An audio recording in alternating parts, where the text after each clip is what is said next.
connaissait pas.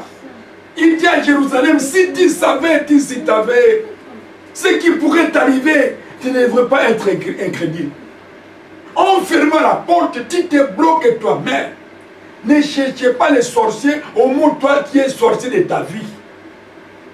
En bloquant la porte que Christ puisse se régner, tu bloques ta situation, tu bloques ton avenir, tu bloques ton succès, tu bloques ton élévation. Ne dis pas que non, on m'a envoûté. Mon oncle, non, l'oncle n'a rien à voir par la foi. C'est ton cœur qui a à voir. C'est ton cœur que toi tu as ouvert afin que Christ puisse se régner en toi. Avant d'entrer dans ce passage, celui qui vaincra, je le ferai asseoir avec moi sur le trône, comme moi j'ai vaincu, je me suis assis avec mon Père sur son trône. Celui qui vaincra, je le ferai asseoir dans mon trône. Comme moi, Christ, j'ai vaincu. Et j'étais assis dans le trône de mon Père. Mais oui, lorsque tu ouvres ton cœur et Christ entre en vous, il règne en vous les derniers jours, la porte du ciel est ouverte pour toi. Amen. Amen. Dans le deuxième point, il dit comment est-ce qu'un danger que les chrétiens est en train de courir. Lorsque tu n'acceptes pas Christ, la Bible dit, celui qui n'a pas Christ n'a pas la vie. Ah! Celui qui n'a pas Christ n'a pas la vie. Les autres, quoi qu'on se réjouissent dans le monde, il fait la vie, il fait le moura. Ceux qui font la vie, c'est ceux qui sont dans le Seigneur, qui ont accepté Christ, qui ont ouvert leur cœur à Christ, qui se sont donnés à Christ. Ce sont ces gens-là qui font la vie et qui a Christ en eux. 1 Jean, chapitre 2, verset 15 à 17.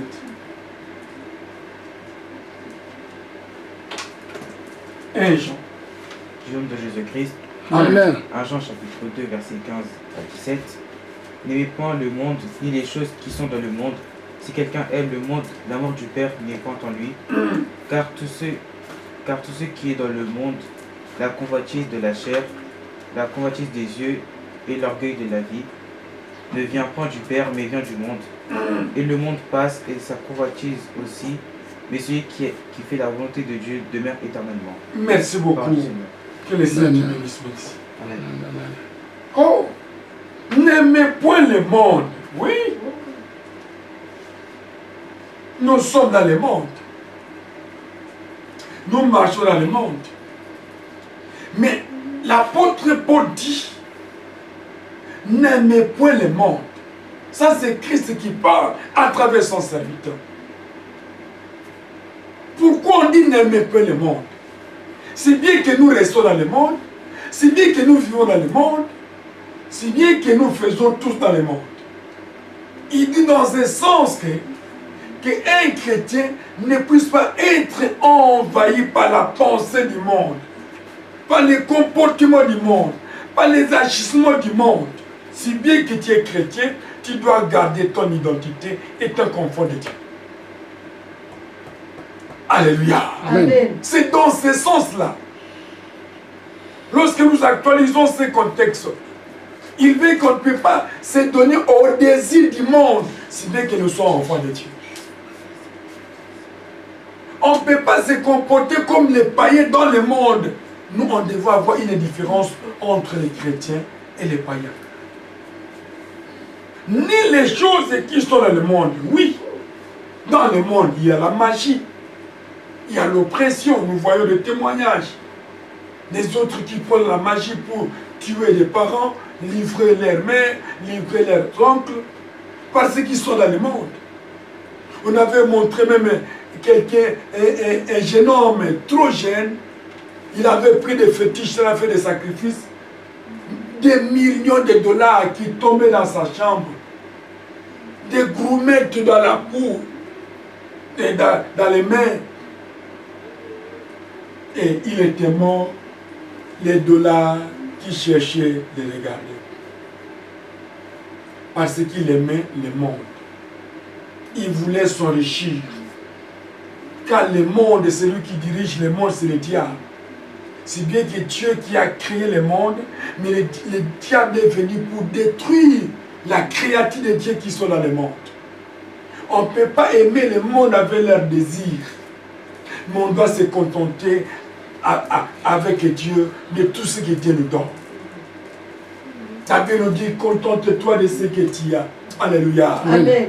Ecclésiaste dit, si tu as des aliments, tu as à manger, il faut glorifier le Seigneur. Arrête-toi là-bas.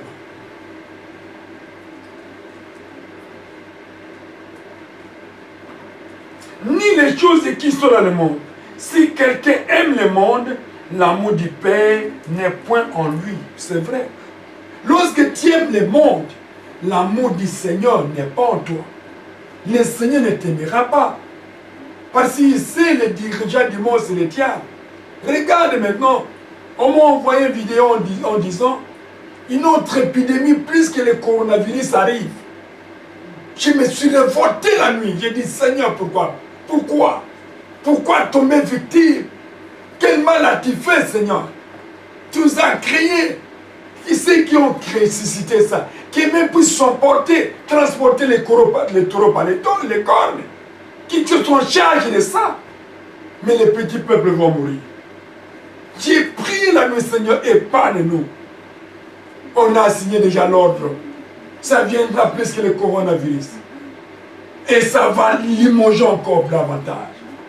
Mais quel mal as-tu fait? Tout ça, ce sont les choses du monde. Le diable ne peut pas accepter qu'on soit tranquille.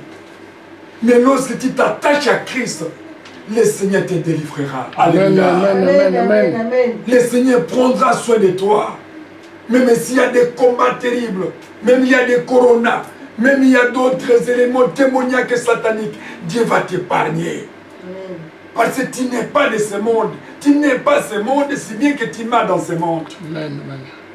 Tu ne suis pas les désirs du monde, mais tu suis les désirs spirituels du ciel. Pourquoi? Ça, c'est le diable. Car tout ce qui est dans le monde, la convoitise de la chair, la convoitise des yeux, la chair nous pousse tout le temps. Moi, de dire moi. La convoitise des yeux, les yeux commencent à contempler. Tu vois ces jaguars. Oh, c'est bon. Tu vois cette maison. Ah, la convoitise des yeux et l'orgueil de la vie. Afin que vous puissiez voir que je suis comme ça.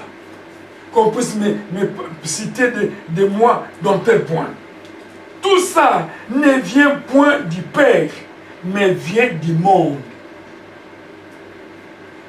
Et le monde passe, et sa convoitise aussi. Mais celui qui fait la volonté de Dieu demeure éternellement. Alléluia. Amen. Nous devons faire la volonté de notre Dieu pour demeurer éternellement avec le Seigneur. C'est bien que nous allons quitter ce monde, mais on sera éternellement avec Jésus-Christ dans sa gloire.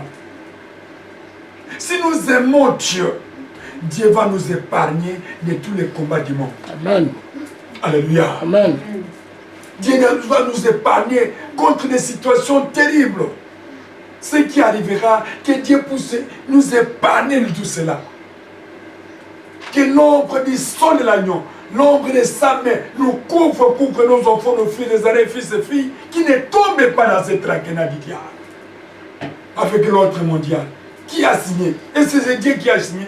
C'est l'homme qui a signé. Et pourquoi l'homme a signé? Parce qu'il est de ce monde. Amen, amen. Amen. Luc chapitre 18, verset 18 à 30.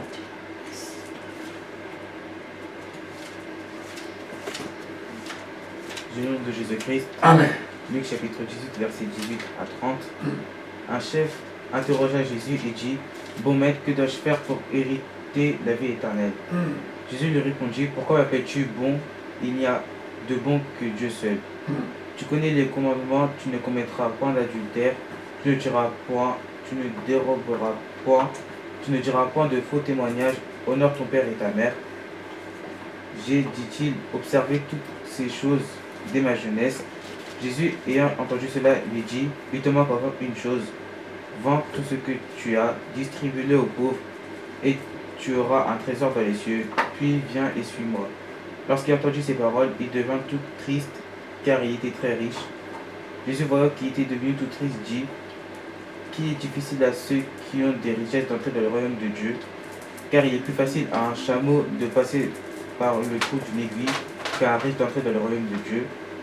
Tous ceux qui l'écoutaient dirent, et qui peut être sauvé? Jésus répondit, ce qui est impossible aux hommes est possible à Dieu. Pierre dit alors, voici, nous avons tout quitté et nous t'avons suivi. Et Jésus leur dit, je vous le dis en vérité, il n'est personne qui, ayant quitté à cause du royaume de Dieu, sa maison ou sa femme ou ses frères ou ses parents ou ses enfants, ne reçoit beaucoup plus dans ce siècle-ci et dans le siècle à venir la vie éternelle. Parole du Seigneur. Amen. Quel est ce début de mon fils? Amen. Vraiment. Un autre ingénieur apparaît. Amen. Ici, nous voyons deux personnages différents. Pour synthétiser ce message. Un, la personnage des riches et la personnage des Pierre, apôtre du Seigneur. Un riche dit, qu'est-ce qu'il faut pour entrer dans le royaume des cieux? Écoutez bien, un riche, pas un pauvre. Parce qu'un riche a de l'argent facile, a des voitures, a des avions, a des maisons. Il a tout. Il ne manque rien. Un riche. Ce sont il est dans des classes de nobles.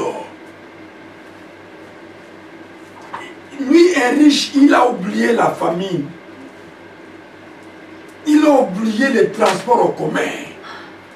Il peut prendre l'hélicoptère, il peut prendre l'avion, il peut prendre le bateau, il peut prendre la voiture. Donc il est riche. Riche en tout. Alors il a dit au Seigneur, parce que Christ prêchait le royaume, il a écouté de ses oreilles la prédication du Seigneur. Si le royaume est des cieux, dans ce royaume, les riches se présentaient devant le Seigneur. Que faut-il pour entrer dans le royaume des cieux? Les riches s'attendaient que non, il faut payer autant de milliards, comme avec sa richesse, il va débloquer un compte à la banque, virement direct, il est au paradis. Mais il était surpris lorsque Christ a dit, écoutez, nous lisons. Jésus lui répondit, un chef interrogea Jésus et dit, bon maître, que dois-je faire pour hériter la vie éternelle? Jésus lui répondit, pourquoi m'appelles-tu bon? Il n'y a de bon que Dieu seul. Alléluia. Amen. Il n'y a de bon que Dieu seul. C'est notre Dieu qui est plein de la bonté. Nanati de l'homme est égoïste. Je regarde tout ce qui prépare d'autres variages, je ne sais pas quoi. D'autres épidémies. Est-ce qu'ils sont bons? Ils ne sont pas bons, ils n'aiment pas le peuple. Ils n'aiment pas la nation. Ils n'aiment pas la nature de Dieu. Et vous créez ça pour éliminer les gens. Pour avoir quoi? Après avoir éliminé. Toi aussi tu vas mourir. Oui. Christ a dit, il y a les seuls bons que Dieu. Qu'ils avaient raison de répondre à cette question. Parce que dans le monde, il n'y a que la haine, la jalousie, je ne sais pas quoi. On égorge les gens, on tue les gens, on vénère des gens dans le monde. Tu connais les commandements. Tu ne commettras point d'adultère. Tu ne tueras point. Tu ne déroberas point. Tu ne diras point de faux témoignages au nom de ton père et ta mère. Écoutez ce que Richard dit. Dit-il, observe toutes ces choses de ma jeunesse. Comme il est riche, lui honore son père, il honore sa mère, il n'a pas besoin de faire d'adultère parce qu'il a de l'argent. Il a, donc, avec tout oreille, j'ai fait tout ça. Un riche n'a jamais accepté la défaite. Un riche, même il parle un mauvais français, on va toujours le côté parce qu'il est riche. Avec son argent, ça pèse. Jésus, ayant entendu cela, lui dit, il te manque une chose. Vends tout ce que tu as, distribue aux pauvres, et tu auras un trésor dans les cieux, puis viens et suis-moi. Prenez tous les avions, maisons, tout, vendez. Donnez ça aux pauvres. Après, viens, tu me suis. Il a regardé sa fortune, il a dit, mais quelle réponse si pertinente. Moi, étant un grand monsieur, un grand bourreau, j'ai des fortunes, je dois vendre tous les avions, mais même si je vends, mais que c'est quoi ça? Lorsqu'il entendit ces paroles, il était tout triste car il était très riche. Ah! Lorsqu'il écoutait les messages de la parole, il était secoué. Il était attristé parce qu'il était très riche. Les riches ont difficilement la facilité d'entendre l'évangile. Et il croit que lorsque tu viens avec l'évangile, parfois il a faim. C'est pourquoi il est venu. Vous parlez, il prépare une brique, il vous donne. Et lorsque tu prends, ah, alléluia, lui il était venu chercher de l'argent, c'est tout. Mais si tu prêches un riche, il te présente une brique d'argent, prenez le transport, dis-lui merci, j'ai mon transport dans ma poche. La seconde fois, il va se convertir. Que lorsque tu mets ça dans la poche, il était venu seulement chercher de l'argent. C'est pour cette raison, lorsque moi je parle de prêcher l'évangile, je mets mon argent de transport dans ma poche. Mon argent de secret dans ma poche. Je prêche, je parle. Oh non, le transport, non, je lance dans la poche. Deuxième fois, la personne va venir à l'église. Première fois, oh, il est venu seulement pour gagner l'argent. Je l'avais donné une brique l'autre fois. Il vient chercher encore l'autre brique. Et il te manque encore une chose. Va, tout ce que tu as. Lorsqu'il entendit ces paroles, il devait tout triste car il était très riche. Jésus, voyant qu'il était devenu trop triste, dit qu'il est difficile à ceux qui ont des richesses d'entrer dans le royaume de Dieu. Car il est plus facile à un chameau de passer dans les trous d'une aiguille qu'à un riche d'entrer dans le royaume des cieux. Ce qui l'écoutaient dire et qui peut être sauvé. Jésus répondit, ce qui est impossible aux hommes est possible à Dieu. Bien dit encore. Ah. Les riches étaient découragés, étaient affaiblis. Christ a dit automatiquement, c'est difficile à un riche d'entrer dans les royaumes des cieux. Mais c'est facile à celui qui a peu de moyens, qui peut facilement entrer dans les royaumes des cieux. Pierre a dit comme il était courageux. Ici, c'était avant la Pentecôte. Si vous comparez Pierre avant la Pentecôte et Pierre après la Pentecôte, c'était notre Pierre. Mais c'est le même Pierre. Mais avant la Pentecôte, Pierre avait un esprit craintif. Il avait eu peur de la persécution. Il avait eu peur de la mort. Mais Pierre, après avoir été rempli du Saint-Esprit du temps de l'apôtre, Pierre était devenu folle et fou de Jésus-Christ pour annoncer l'évangile. Pierre a dit quoi? Il a dit quoi, Seigneur? Qu'est-ce que tu dis? Comme il était courageux parmi les apôtres. Pierre lui répondit, voici, nous avons tout quitté et nous t'avons suivi. Et Jésus leur dit, je vous l'ai dit en vérité, il n'est personne qui a, ayant quitté à cause du royaume, de Dieu, sa maison ou sa femme, ses frères, ses parents ou ses enfants ne reçoit beaucoup plus dans les siècles-ci et dans les siècles à venir.